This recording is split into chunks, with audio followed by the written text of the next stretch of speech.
My child, I have placed your husband in this bottle. You can control your husband, treat him in any way you want, but make sure the bottle never breaks. If you ever tell your husband something and he refuses, hold the bottle. Call his name 3 times and make a wish. I assure you, my child, he will obey. Selena, I told you not to leave because I didn't have money for your grandma's burial.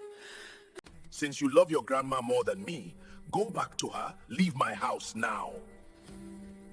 Samuel, I dare you to come and beg me to stay. For 7 years, Selena was a patient wife. She was married to a very wealthy man, yet inside that marriage, she lived like a maid in her own home. Her husband believed that a woman was simply for giving birth. He controlled the money, made decisions without her knowledge, and never allowed Selena to enjoy the riches that filled the house. The wealth was there, but it was never hers. Selena worked, served, and obeyed, yet she never had a say.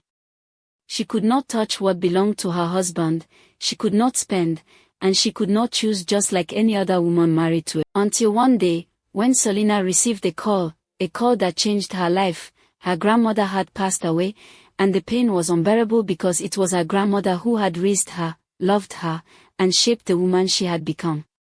When Selena went to her husband and begged to attend the burial, he refused.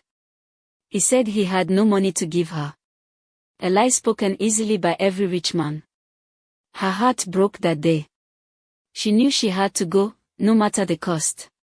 So Selena left the house without permission, without money, and without knowing if she would ever return. Like every wealthy family, the villagers expected Selena to bring money. They believed that since she married a rich man, she would richly honor her grandmother. But Selena had nothing. She had tried her best to appear like a woman married into wealth, yet she had no money at all. So when her aunt asked her, Selena lowered her voice and quietly said she had nothing. Finally the burial was finished with the little help they could gather. But once everything was done, Selena was left alone with her shame and her fear. That was when she opened up. She told her aunt everything, how her husband mistreated her, how he never gave her a single coin, how he demanded change for even the smallest items she bought from the market. Her aunt was shocked. After a long silence, she spoke. She told Selena that, at least, her husband was rich.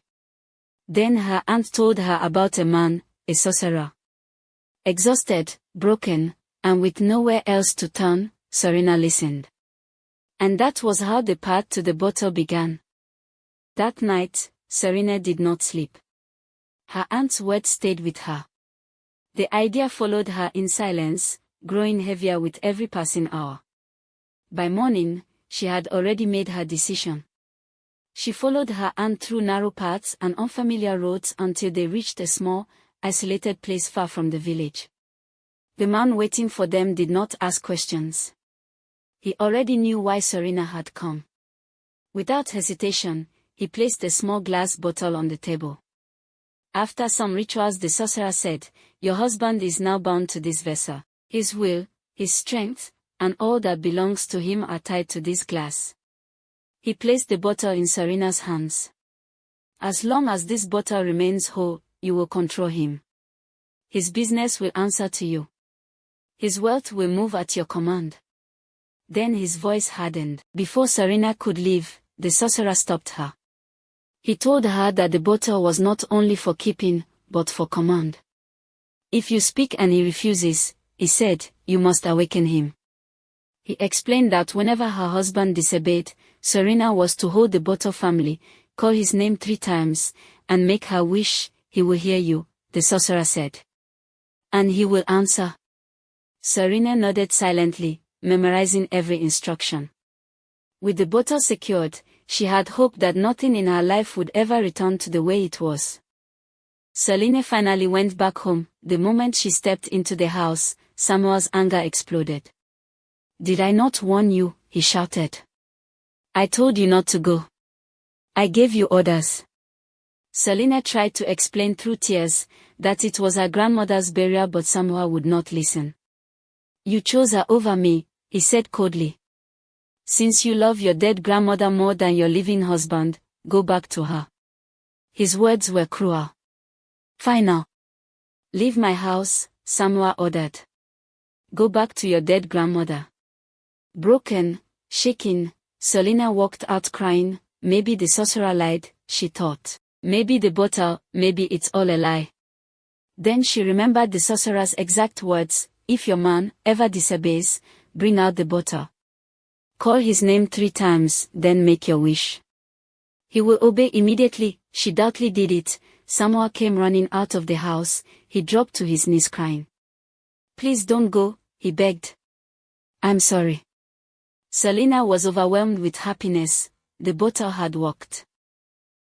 Samuel, Samuel, Samuel, I dare you to come and beg me to stay. Selena, please don't leave me. I'm sorry. Honey, we should get maids. Don't tire yourself, please. Honey, are you tired? Can I massage you? Okay, dear.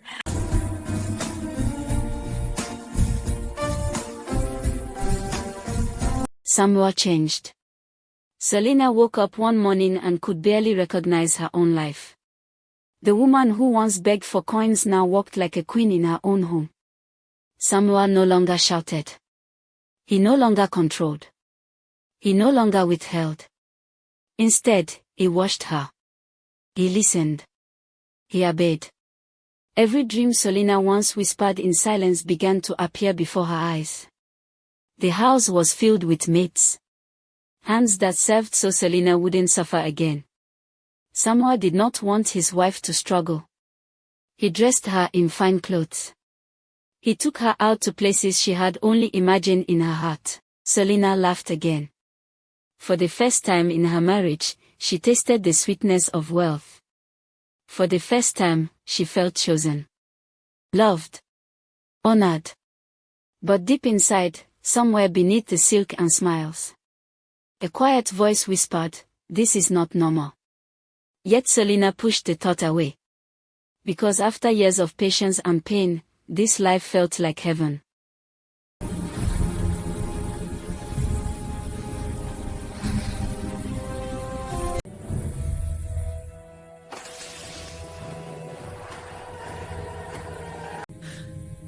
I am tired of you, Selena. Leave my house now. But if this bottle break go, Samuel no go turn back to how he be before, and no go bad again. Aunt, before now everything dey okay, but I get one bad dream. For the dream, the bottle break. Now Samuel turns something else. He begin shout for me, beat me. We get past how he be before. I wake up the shake. I fear well. I don't even know wetin I go do again. You sabi wetin you go do now. You go change everything, make a day your name. Okay, thank you for the advice. I go do exactly as you tell me. Thank you. Bye. Honey, I get one request. Your wish now my command and my wife. Make you transfer all your assets put for my name. No wahala. Good. My dear wife, the documents don't transfer. Everything don't enter your name as you want. Now your signature we need. Thank you so much. I really appreciate you.